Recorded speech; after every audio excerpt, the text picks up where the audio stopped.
Okay. We're here a little early, but hopefully we'll get this done. We've been looking at Dussel, that is Enrique Dussel, on Marx's economic manuscripts of 1861 to 63, looking specifically at chapter 7. Um, this particular book, the commentary on the manuscripts of 1861 to 63, part of a trilogy on the unknown Marx,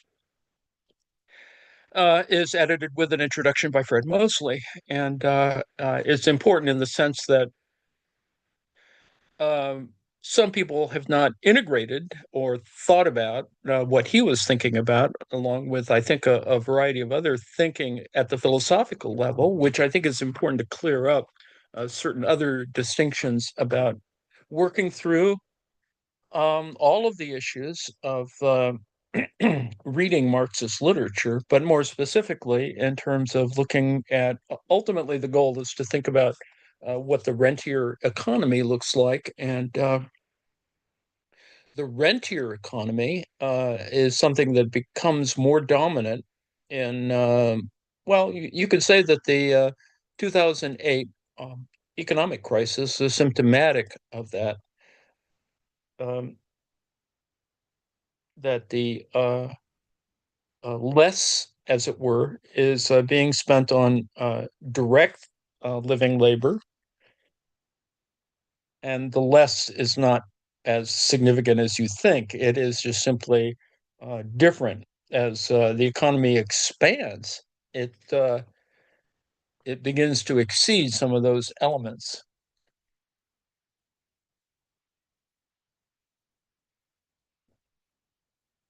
And all righty then.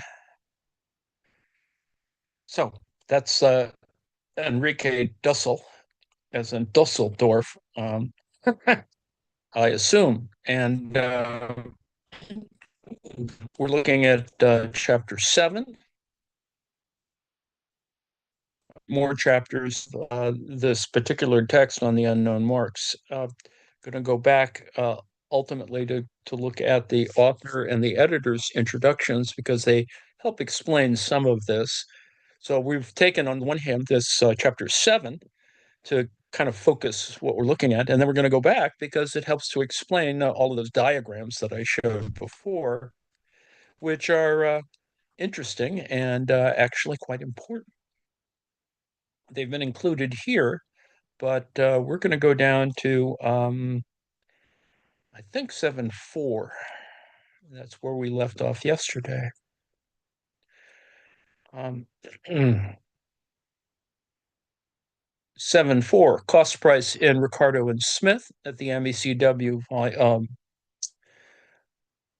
book 31, three pages 387 to 750, 457. 387 to 457. Before focusing on this problem, let us make several methodological remarks. Marx points out, quote, Ricardo's method is as follows. He begins with a determination of the magnitude of the value of the commodity by labor time and then examines whether the other economic relations contradict this determination of value or to what extent they modify it. This inadequacy not only shows itself in the method of presentation in a formal sense, but leads to erroneous results because it omits some essential links and directly seeks to prove the congruity of the economic categories with one another, page 390, close quote. Still, Marx here. One can thus see that though Ricardo is accused of being too abstract, one would be justified in accusing him of the opposite lack of the power of abstraction, inability when dealing with the values of commodities to forget profits, a fact which confronts him as a result of competition. Hence, we're back to the issues of classical issues of competition, the ones that Sheikh looks at as well, page 416, close quote. Thus, Marx criticizes classical economists for not having constructed all the required categories and not in order not to pass directly from value to market price or from value to cost price, which are always identified. But this mistake is ideologically founded. Quote, this is still Marx, since Smith transports himself right into the midst of competition, he immediately reasons and argues with the peculiar logic of the capitalist caught up in this sphere. Close quote, page 441.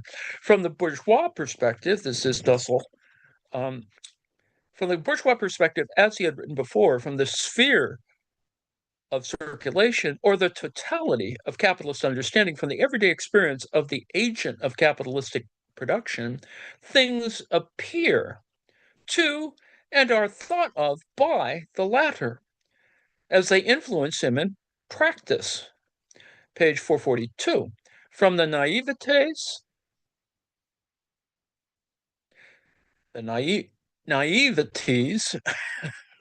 of the common sense of dominant system, its mistakes and confusions are ideologically necessary. Its rationality is coherent, and thus its implications are apparently methodological.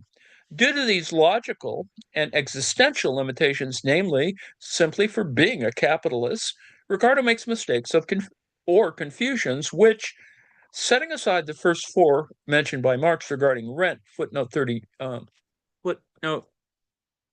19, are as follows: insufficient form of determining value, confusion between absolute and relative surplus value, identification of constant capital with fixed capital, and variable capital with circulating capital, and confusion between cost price with value, which is a mistake in considering the process of forming market value and cost price. Smith, on the other hand, confuses value with cost price. For Smith, value, the former, is constituted from the sources of revenue, from competition, and not from labor, from production, rather. We must point out that Marx's critique is systematic. In the case of Ricardo, it is global, and Marx analyzes in detail the most relevant passages of Ricardo's Principles of Political Economy and Taxation. In the case of Smith, he does the same with Origin of the Wealth of Nations, from chapters 6 to 11 in Notebook 1. Since we cannot stop to comment on each item, although it should be done, we shall discuss only a few essential points to help the reader read Marx's text directly. And we're at the diagram now. Competition among branches, general rate of profit, competition within a branch, and we look at variable capital, average profit, etc. And we'll get that explained in a moment. Figure 7.3, the formation process of categories and the necessary mediations. Against the mercantilists, Smith, Ricardo, and Marx assert, let me correct myself, in 7.3, VC is value of a commodity, CP is cost price, etc. Against the mercantilists, Smith, Ricardo, and Marx assert that profit is not obtained by selling commodities above their value, as the physiocrats believe. Commodities are sold at their value. At a first level of abstraction of capital in general, as in the Grundrisse, Marx affirmed the same. Now, on the contrary, and hereafter we shall speak at the level of denominations, that is, names, concepts, and categories, just as they're written in Notebook 11. Marx will say that average prices and values are not identical, but that the average price of a commodity can be equal, higher, or lower than its value, page 360. In other words, he affirmed that the value of a commodity, VC, or the natural price of the classics, is not equivalent to the cost price. But in addition, the latter is also not equal to the market price. So they're not identical here. Market price, MP, market value, cost price, value of commodity. All these apparent contradictions are necessary to demonstrate how surplus value is distributed among the various moments of the process until the market price of the individual commodity is concretely determined as a result of supply and demand, an aspect which Marx does not discuss here because it was to be the object of special treatment in the book on competition in the concrete. As the second book, Capital Volume 2, after the book on capital in general. First, the determination of value is always by labor time LT. On this point, Ricardo is correct, but he is mistaken because he cannot formally define this determination by the social nature of labor. Quote, Ricardo does not examine the form, the peculiar character of labor, page 389. On the other hand, Marx discovers that the determination of market value, MV, is made from the total mass of socially determined labor of a particular sphere of production. Thus, quote, this is Marx, quote, thus competition brings it about here that the value of each individual commodity in a particular sphere of production is determined by the total mass of social labor time required by the total mass of the commodities of this particular sphere of social production, page 430. In this case, the value of commodities is determined from the total mass of social labor compared with the total mass of commodities in this particular sphere of production, and not directly from individual labor time. Second, Marx makes the passage from the value of a commodity VC to its cost price, explaining the function of competition in general. In fact, the transformation of the value of commodities into cost price, page 419, is achieved by determining the average profit, AP, leveled by competition. So the category of AP, average profit, is the required mediation to pass from value to cost price. Furthermore, the foregoing allows Marx to assert, on the one hand, that the totality of surplus value is identical as mass to profit.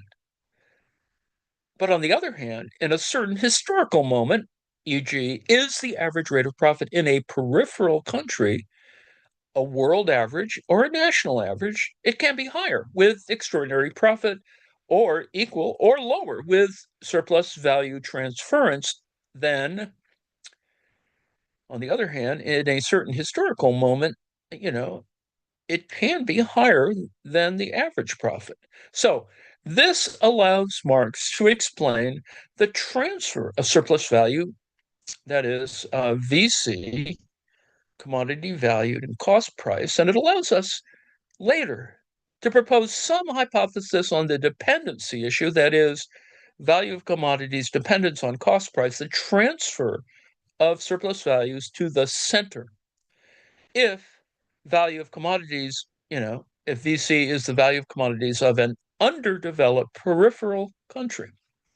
Third, Marx passes from cost price to market price, as we've seen in this case, and due to the mediation of the category of market value, MV, competition does not level the average profit individually, but determines the value of commodities from its whole aggregate, that is the total mass amount, the whole aggregate amount, compared with the total mass of social labor in the specific branch of production.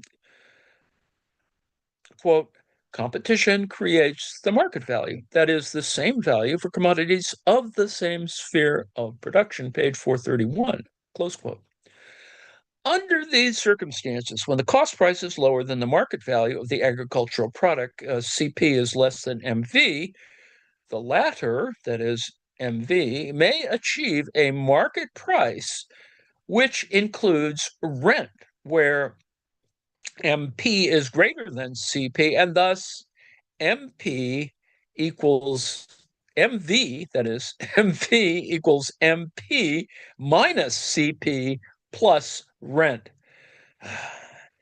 Marx thus manages to affirm that the agricultural product is sold at its value, that is, market value equals, market price. And that However, due to the low organic composition of agricultural production, its market value is greater than the general average price or cost price. MV is greater than CP.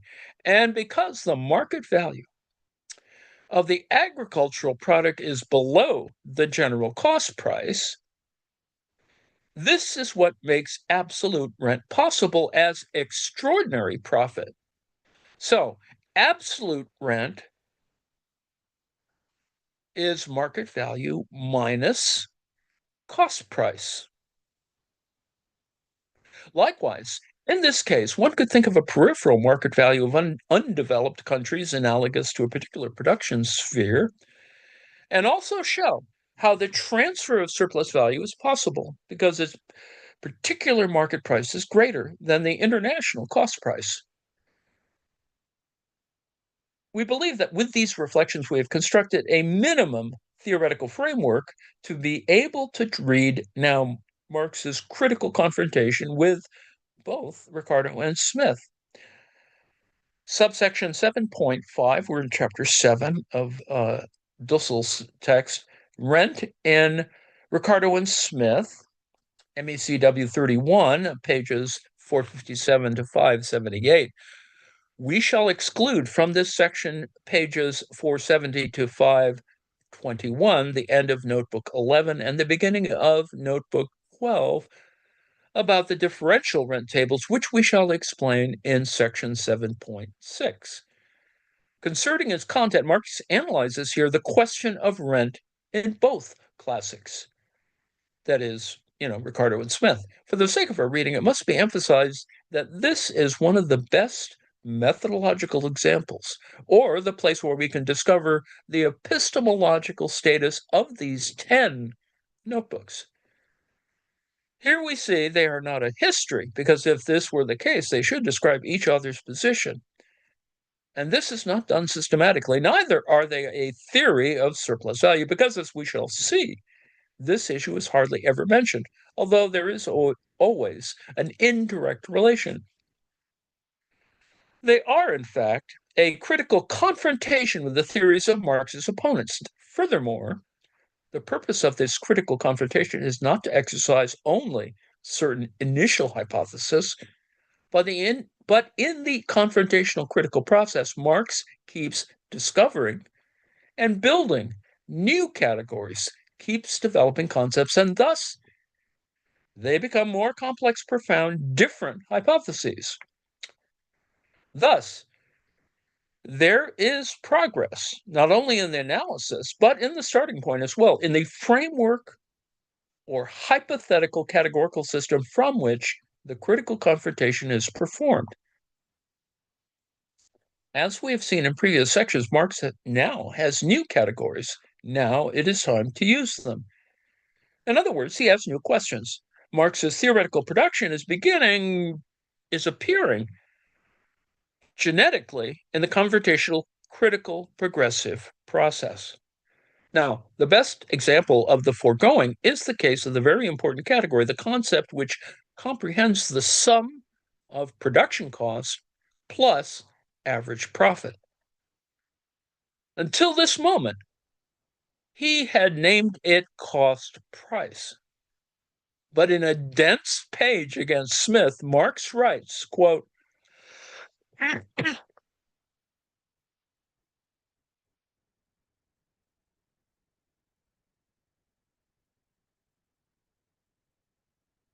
quote, the sufficient price is that price which is required for the commodity to appear on the market and therefore to be produced. Thus, it is the price of production of the commodity.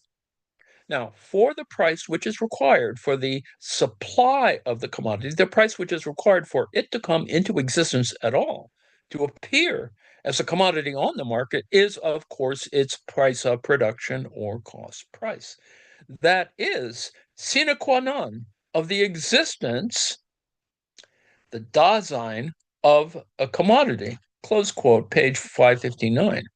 Now, here we see doubt, a hesitancy in the denomination, the naming process. A few lines below, Marx once again names the same concept with the two denominations, as we've already quoted in section 7.2, but later on he forgets the name, price of production, which will only appear again in notebook 15. Namely, as Marx does, Marx keeps changing the conceptualization and denomination. Both processes are not simultaneous, but form part of the progress in the constitution of a category. This critical confrontation against Ricardo and Smith is carried out from a fundamental hypothesis that is, quote, the whole blunder originates in the confusion of cost price with value, page 465. Evidently, confusing both concepts leads to other mistakes, which are their corollary. That is, cost price can no longer be lower than market price. CP is less than MP. Cost price can no longer be lower than market price. The value of a commodity cannot be equal to market price. When equalizing the value of commodity, VC, with cost price, there is no possibility for absolute rent, which arises from the inequality. That is, VC, value of commodity, or market price is greater than cost price. Marx's rich pages, of which we shall only describe the relevant lines, can be fully understood from this simple categorical perspective. Now, first of all, Marx shows that Ricardo falls into an insoluble contradiction. He is either to deny the determination of values made from labor time or deny absolute rent. In order to sustain the first against Smith, he eliminates absolute rent, but falls, on the other hand, into a new contradiction when he gives a value to the land or mines and not dyname in potency, with which, when he gives a value to the land or mines with which he destroys the law of value he intended to defend. So in these pages, that is pages 457 to 70, it is first demonstrated that England, unlike Germany, is in this respect the most revolutionary country in the world. Page 458. Namely, the capitalist country that has discovered how to base all exploitation from capital, taking as a rational starting point the occupation of land without prior ownership, footnote 20, the occupation of land in the colonies, and transferring this to the course of world history.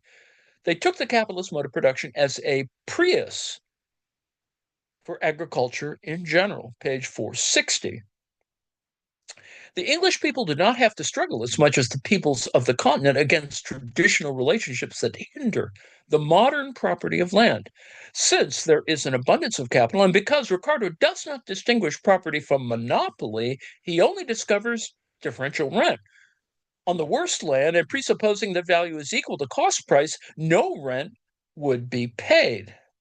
While on the best, that's page 463, well, on the best land, when the value of product is lower, there would be a place for rent where CP is greater than VC and equals VC plus the differential rent. And then you have to do a little, algebra there. Marx, on the other hand, explains this fact in a very different way. All commodities whose value, in accordance with this organic composition, is above the cost price, thereby show that the labor expended on them is relatively less productive. Page 464. Now then, to Marx, as we've seen, the value of agricultural products is greater than the cost price. VC is greater than CP. With that, he can also explain absolute rent. Indeed, when equalizing value with cost price, Ricardo cannot obtain absolute rent except by adding a value over the product's value. The product would sell above its value, which is the same as to suppose that the value of the commodity would therefore not be determined by the quantity of labor contained in it. Page 463, footnote 21. That is, The different organic composition of agricultural capital as a special sphere makes absolute rent possible. And the different fertilities of the land make possible differential rent.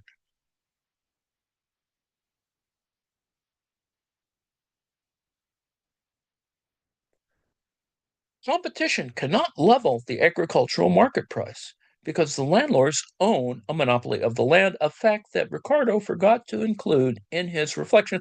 All this has been clarified in section 7.1 and the no value of land in 7.3, now discussed by Marx on pages 465 to 9. Let me break here for a second and note that fertility analysis relative to land has a interesting structural relation or analogy, perhaps, or to the idea that fertility and perhaps interest, but more um, something else. Maybe it's other kinds of conversion, transformation, indexicality at work, that is currency, etc. So there's another kind of thing going on here in terms of money at some moment. And so that fertility, while yes, of course, there's Marx trying to find out what fertility really is or how it works within the context of chemistry or geology. In reality, he's just trying to work through what the abstraction looks like. It's not that so much that he's privileged on the relation of land. He knows that. He knows that, landed property is the biggest or a significant problem, let's put it that way. And um, it has a certain structural relation to certain other elements. And, ultimately, maybe that can be reflected in some way in currency or interest. But anyway, that's for future cogitation. Back to the Dussel. When reconsidering the matter, Marx shows again that Ricardo has forgotten property as a fundamental determinant of rent. Pages 571 following. In order for rent to exist, the land has to be limited as the Hegelian entity, footnote 22, appropriated with a determinate degree of fertility, although absolute fertility cannot be missed, on which absolute rent depends, and of location in space. The question of a far away, more distant area is again a suggestion for the dependency question, page 524. Now, Ricardo is correct that differential rent does not increase the price of wheat, for example, because the agricultural market price as a global sphere of production is equalized by competition, and the different differential rents absorb the excess of the lands with greater productivity or lower value of their products. But Ricardo makes a mistake because absolute rent in itself increases the market price, because without absolute rent, the market price would be less. MP equals capital C, lower c, plus W plus P prime plus rent is greater than CP. Footnote 25. That is, if no rent were paid, the price would be equal to the cost price. Therefore, absolute rent increases the market price. Now, another confusion consists in identifying natural price with market value. Actually, the market price is the cost price, pages 529 following. By the same token, and returning to the question of the organic composition, Marx shows that Ricardo is correct about the causality in case D is in dog, when only the constant capital falls, the variable capital remains the same. Page 537. Marx concludes that at any rate, within agriculture, its products have a higher value than its cost price, because the composition of the capital employed on it is lower than the average composition of the capital employed in non agricultural industry, page 541. In the case of the absolute rent, that is, in the case of the differential rent, competition within the special sphere of agriculture equalizes the market price.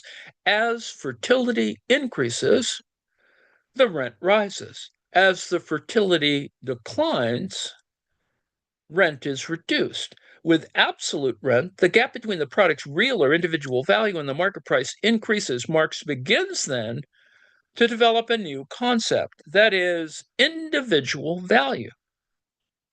For example, see the tables on page 536, see figure 7.4. Marx had already written, so this is the diagram for differential rent. CP equals the cost of production. V1 equals the indirect value on the best land. V3 equals individual value on the worst land. MV is the market value. MP is the market price. X is the differential rent. Y is the absolute rent. R in the upper right-hand side equals total rent. That is X plus Y. And Z, as in zebra, equals the negative differential rent. Now, quote, this is Marx, quote, if the market value is less than the individual value, that is V3 of figure 4.1, but greater than the cost price, the differential rent is a negative quantity, Z, right? i.e. minus the excess of the individual value over the market value, page 508, close quote. After what we've discussed, there are not many novelties in Marx's critique of Smith, although methodologically we can indicate that now Marx is found categorically with more equipment than in the previous critical confrontation of our chapter 5. Smith decomposed the commodity value into wages, profit, and rent, leaving aside constant capital. Page 552, but Smith quickly lets himself be persuaded by the contrary view, which identifies value and natural price, that is, the average price or cost price, determining the second by the sum of wages, profit, and rent. The reading's difficulty, yes, indeed, is in being able to compare Smith's nomenclature with Marx's, and some, pages 560 to 561, are proverbial in this sense. Simplifying, we can say that Marx criticizes Smith for lack of precision in the use of categories, his ambiguity, but also a semantic slip, the concept's change of content. Smith's natural price would be approximately Marx's market price when including rent. The sufficient price would be approximately the cost price, or the price of production, named here explicitly the ordinary price, something that fluctuates in its content. Smith is correct when he says that rent is monopoly price, since it's only the intervention of landed property which enables the product to be sold for more than the cost price to be sold at its value, page 552. But actually, Smith does not know that the agricultural product sells for its value. He believes the opposite. This is still Marx. To Smith, rent arises from the demand being greater than the supply of the sufficient price, which only includes wages and profit, but no rent. Adam Smith's mistake is that he fails to recognize that landed property sells products above the sufficient price if it sells them at their value. So you can see difference at work, right? Close quote, page 568. Marx exclaims when evaluating his critical confrontation, quote, in this fantastic fashion, the profoundest concepts intermingle with the craziest notions, such as the common mind forms in an abstract manner from the phenomena of competition. Close quote, page 556. Subsection 7.6, the rent tables, the MECW 31, pages 470 to 521. First of all, let us make a short methodological reflection about the diagrams or tables that Marx sketched in his studies and that have led to false interpretations. All the polemics between Bulgakov,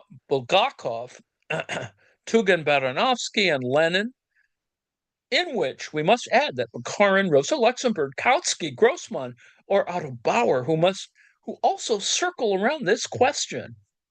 There's a lot there. Marx explains, quote, now, for consideration of the tables, they show how the general law explains a great multiplicity of combinations, while Ricardo, because he had a false conception of the general law of rent, perceived only one side of differential rent and therefore wanted to reduce the great multiplicity of phenomena to one single case by means of forcible abstraction. The tables are not intended to show all the combinations, but only those which are most important, particularly for our specific purpose. Close quote, page 487. Let me break here for a second, and there's kind of strophe at work, right? In other words, the comparative tables of diverse logical possibilities of components of the phenomenon under study do not have as a goal a complete description of the phenomena's reality,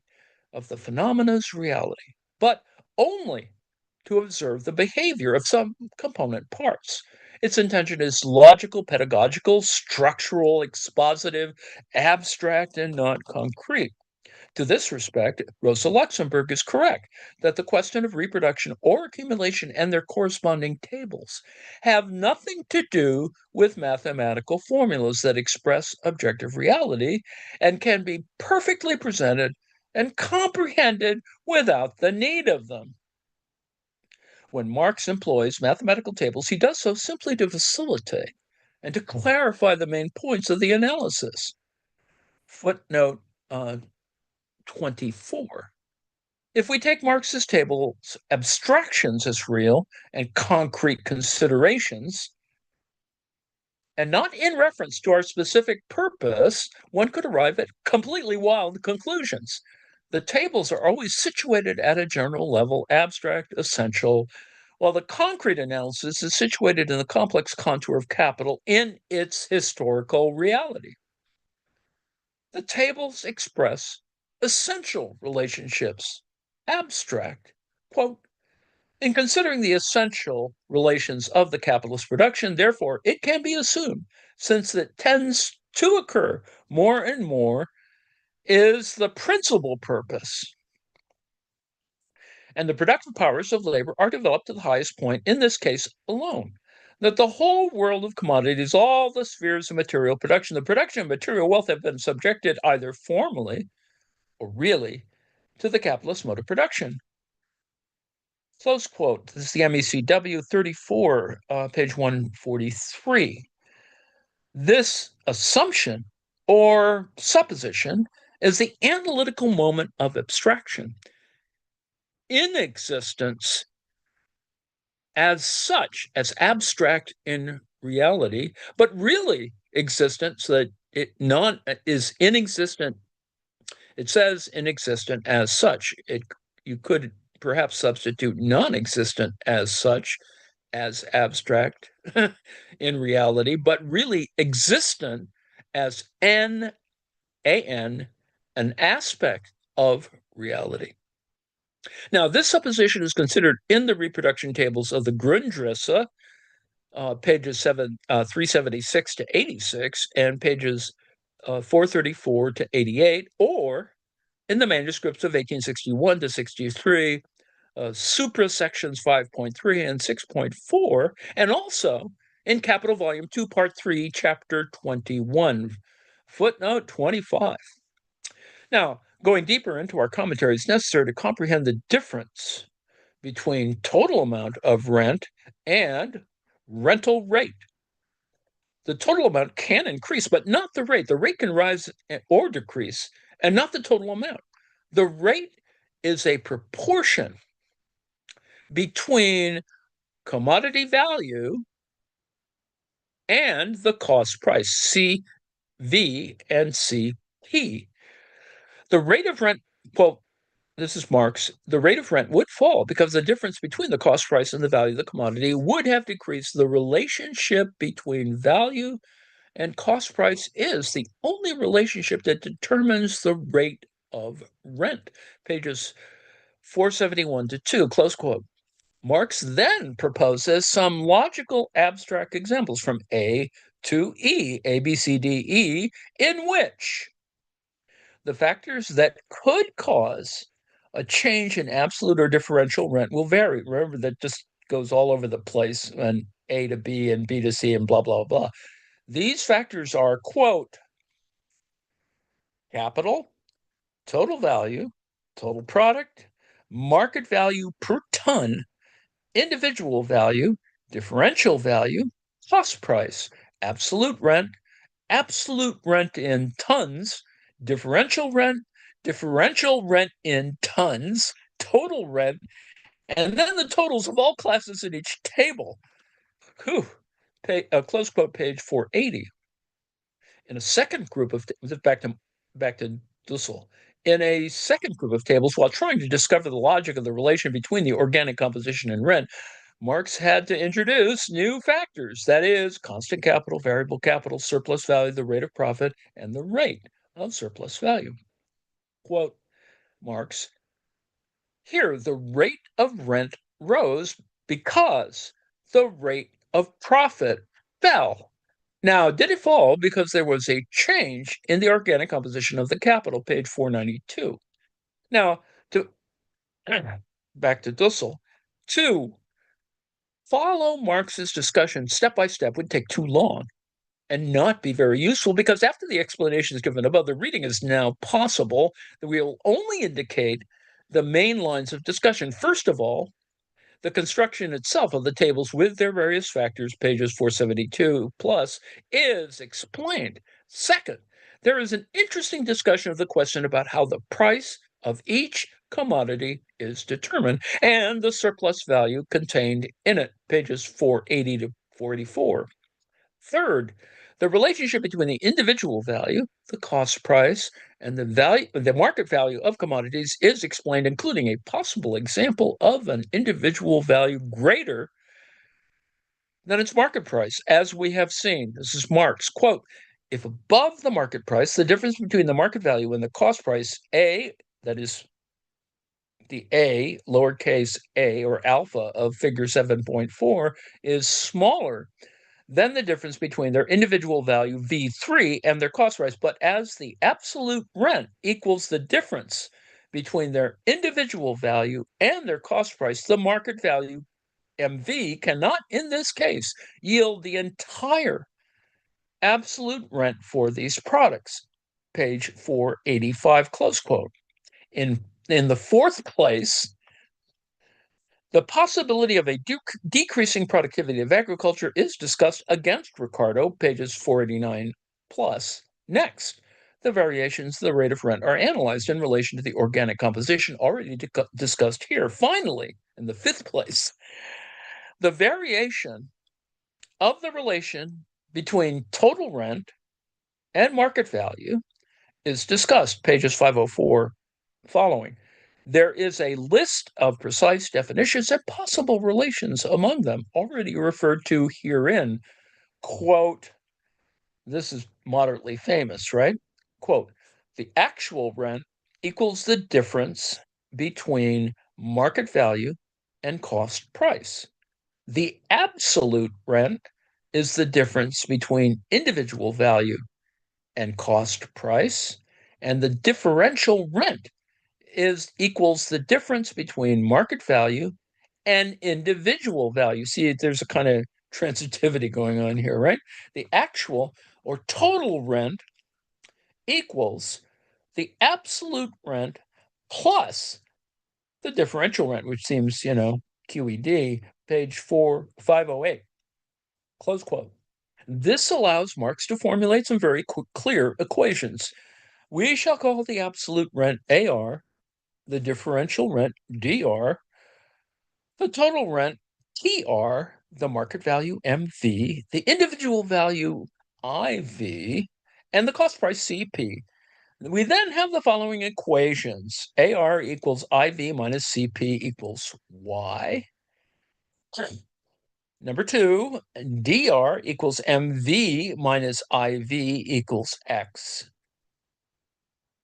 Number three, TR equals AR plus DR equals MV minus IV plus IV minus CP equals X plus Y equals MV minus CP.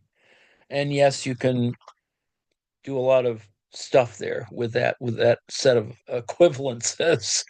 Page 509, 508, close quote. After these fundamental equations, Marx analyzes several possibilities not discussed here since they're easy to decipher. Well, maybe yes. In this way, Marx has concluded a central moment of these manuscripts of 1861 to 63, maybe the most important creative moment, and all since the moment in which, when criticizing Robertus, he discovered the meaning of average profit, upon which he could build the category cost price without complete clarity yet on the price of production and market price, footnote 26. So there's a lot there. And with 20 minutes left, we can go back and review all of those things since we're probably quite confused by the algebra. But I would assert to you that this is an important moment in all of this falderall, and looking at these sets of relations is really important. So, for example,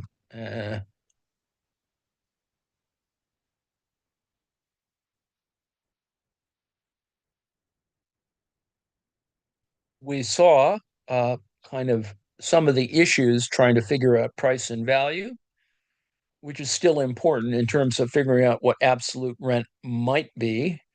We saw that market value and market price are obviously components of a much bigger value frontier in that sense, and that cost price and value have this set of relations, that is cost of production versus price of production. And so all of those matters become important as subcategories, some of which may or may not be important relative to the kind of accounting, or at least the accounting methodology that we need. Needless to say, there is a linear path that Dussel observes between value of commodity, average price, commodity price, market value, market price. And the differentiation of these things is at risk or at work in so many arguments that have come in the 20th century about trying to work out these sets of relations, particularly when you deal with not so much at a micro level, but at a macro level. And I would assert that some people have gone, in a certain path relative to assuming certain issues of value, which have gotten straightened out, I think, by a bunch of folks, Shake, etc. And of course, the thing that we left with, that is a negative differential, and the various summations where R equals X plus Y, and then there's something expanded or assumed at indirect and more direct relations and or types of land subsequently. And so differential rent is of two types. Recall that there's two types, as here, two types of differential rent. being described.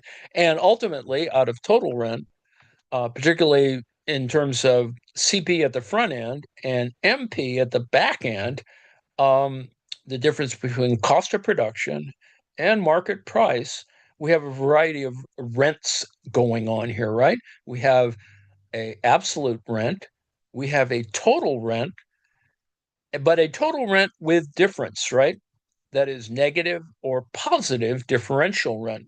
And it depends, of course, on the variable of in terms of land fertility, so that we have something else here, um, fertility as W, let's say, or something else that is problematic relative to, you could do a lot more algebra with this. But that's kind of what he's doing for Ricardo. He's trying to work through some of these issues.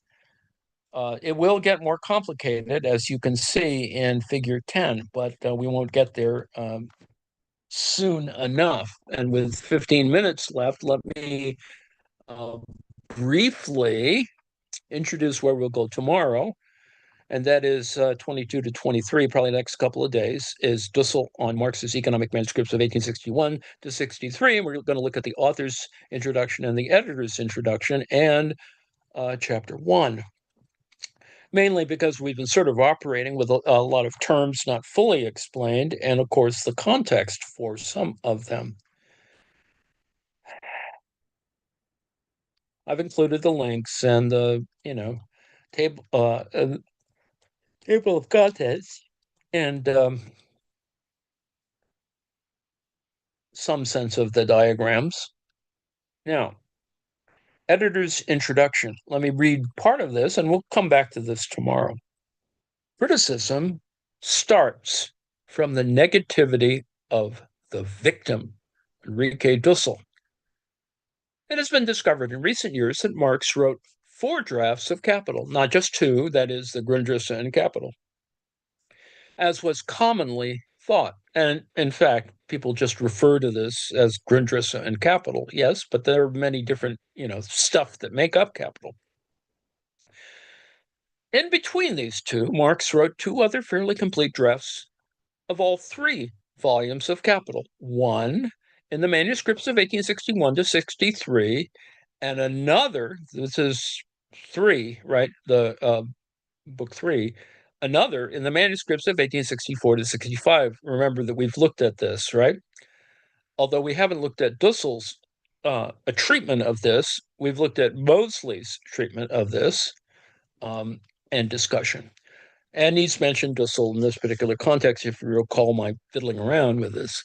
The second draft in the manuscripts of 1861 to 63 is especially interesting. It includes, in addition to the well-known theories of surplus value, a second draft after the Grundrisse of Volume 1, that is parts 2 to 4, and a first draft of most of Volume 3, both recently published for the first time, footnote 1. These manuscripts are very rich and illuminating and provide many insights into the logical structure of the 3 volumes of Capital, the book, and especially about how Volume 3 fits into this overall structure. Hopefully you can see method in my let me break here for a second and say, hopefully you can see the method to my madness here, that we went, instead of starting here, we went to 1864 to 65 via Mosley in order to get a sense of where this ends up. And now we're at the beginning of this middle period between Grundrisse and Capital. And made advantageous by, David Harvey going back to the Grundrisse, and of course a new translation of 2024 of Capital, Volume 1. So there's a structure to how we've proceeded, because on the one hand, we're waiting for another lecture series on Higginbottom's Volume 3 of Capital, which he's done Volumes 1 and 2, and hopefully this coming year there will be a Volume 3 lecture series. Now, these manuscripts are very illuminating. Many provide many insights to the logical structure of the three volumes of Capital, especially about how volume 3 fits into this overall structure. They are much clearer and better organized than the Grundrisse, yes, because they come after it, and they contain more clarifying comments on Marx's logical method than the final popularized editions, quote unquote. Enrique Dussel has written a path-breaking book in Spanish about Marx's manuscripts of 1861 to 3, entitled Hacia Marx Descondido, un comentario de los manuscritos del 61 to 63, which was published in 1988. This book is a translation of that book. Dussel's book is the second. See, now we've got to read the first one, right? In the monumental trilogy on all of Marx's economic manuscripts. Remember that Dussel is a philosopher, not an economist in this particular context. The other two books in Dussel's trilogy are The Theory of Production of 1985, about the Grundrisse, and The Ultimate Marx and the Liberation of Latin America, 1990, about Marx's remaining economic manuscripts. So we have more projects to work on, right? Dussel is one of the most interesting Marxist philosophers in the world. He is an Argentinian of Austrian descent who was forced to flee for his life during the military crackdowns of the 1970s and has lived ever since in Mexico City. He's now a professor of philosophy at the autonomous city university at Iztapalapa. Dussel has written over 40 books in Spanish, 4 of which have been translated into English, and several other languages, German, French, and Italian. The Philosophy of Liberation, Ethics and Community, The Invention of the Americas, and The Underside of Modernity. Now, Dussel's trilogy on Marx's economic manuscripts grew out of a complete chronological reading of all of Marx's economic manuscripts in the original German, together with graduate students at the National Autonomous University of Mexico in the 1980s, since some of these manuscripts had not at that time been published, even in German. Dussel traveled to Berlin and Amsterdam to read Marx's original manuscripts in Marx's awful handwriting. Yes, we've seen that, and we know, of course, that there's different, manuscripts in different places, Berlin and Amsterdam, etc.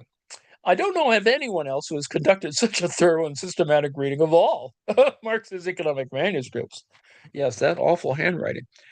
I think that Dussel's trilogy will turn out to be one of the most important works in the history of Marxian scholarship, in my view. Dussel's books are more important than Radulski's The Making of Marx's Capital, 1977, which of course had a significant impact. Radulski's book is only about the Grundrisse and is much less philosophically sophisticated than Dussel's trilogy.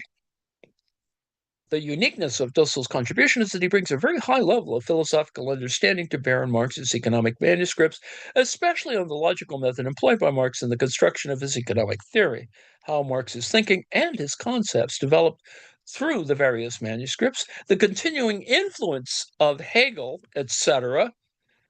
Radulski tried to address these things, but he didn't know enough about philosophy and Hegel to do it well, nor did he have the later manuscripts available to him. So, we credit Radulski in a certain point in history, particularly in the new translation period, the new readings of Marx in the 60s.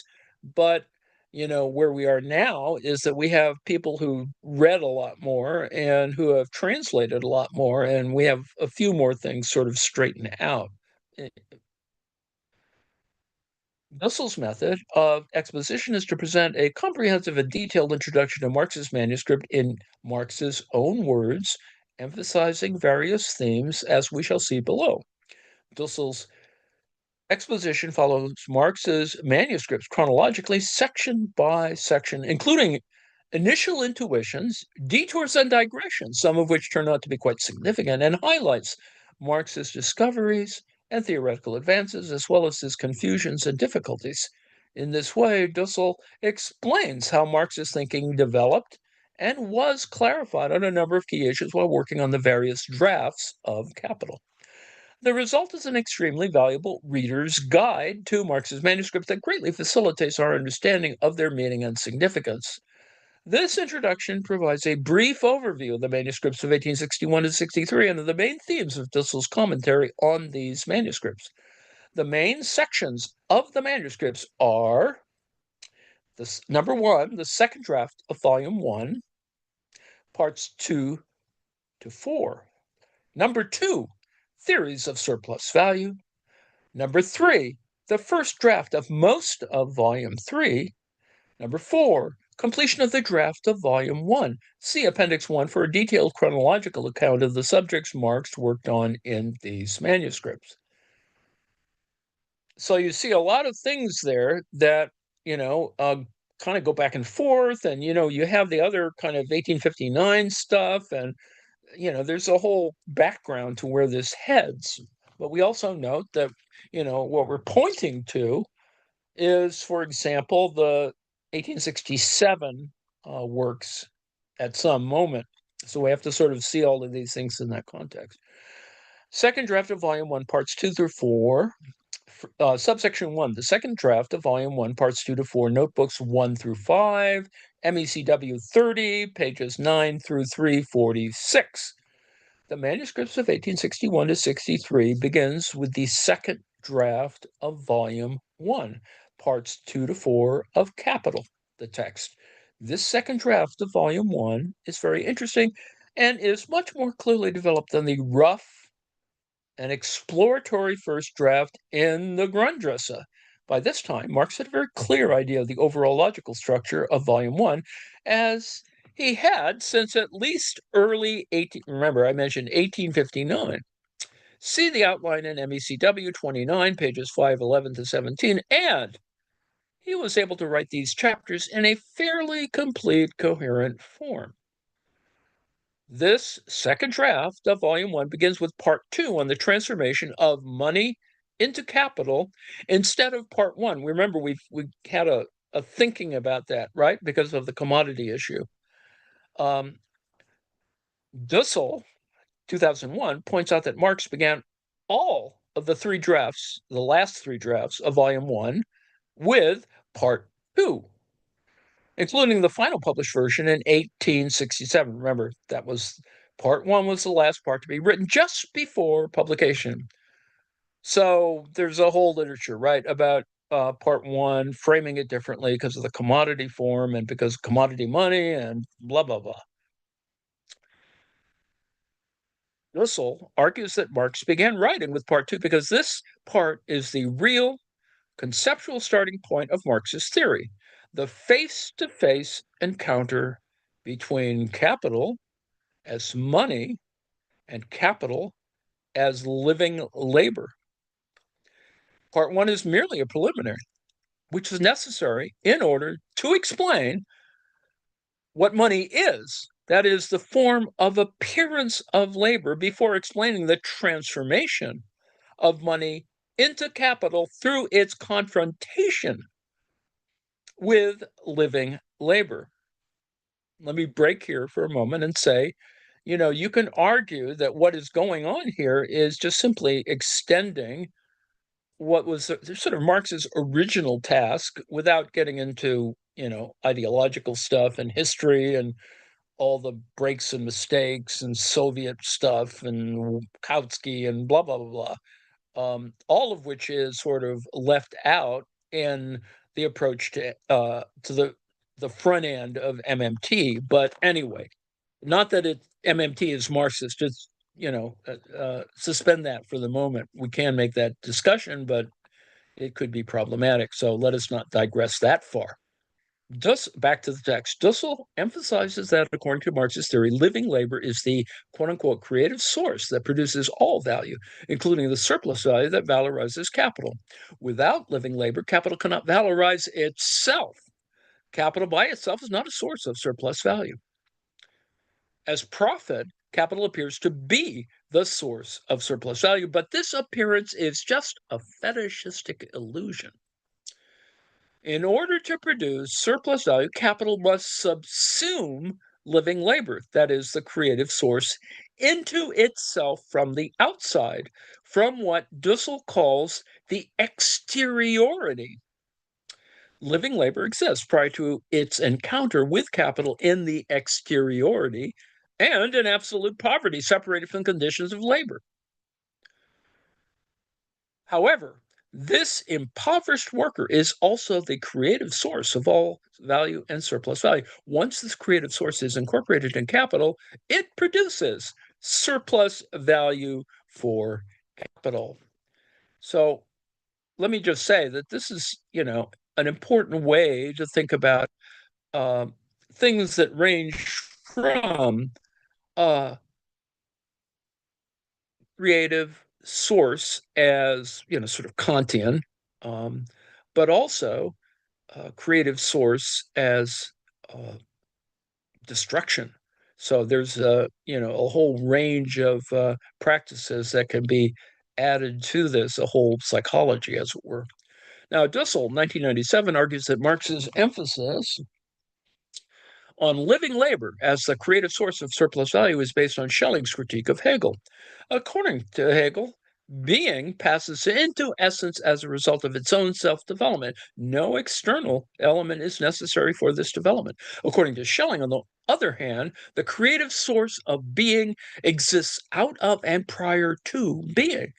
Now, being is explained as an effect of this creative source. Similarly, Dussel argues that for Marx, living labor is the economic creative source, which also exists outside of and prior to capital.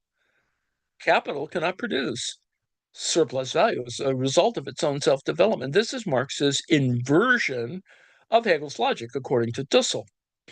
All the different individual forms of capital are explained as effects of living labor, as no forms of appearance of living labor from the exteriority of capital. See Appendix 2 on the concept of exteriority in Marx's thought. We're going to get there. And the interiority versus the exteriority certainly could lead to an entire set of kind of, as it were, postmodern kind of approaches. Let me stop here because we're already at page 18 of the editor's introduction, and this is going to go on a bit, as you can see, and we'll probably finish the editor's introduction by tomorrow.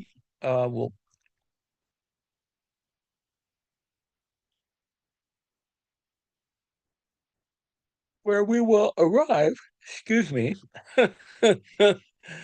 how rude, rude yawning. We shall get to the author's introduction. So that may take us to the end of the week. We will see. Let me say thank you for your attention. I will now, as they say, return to the meeting.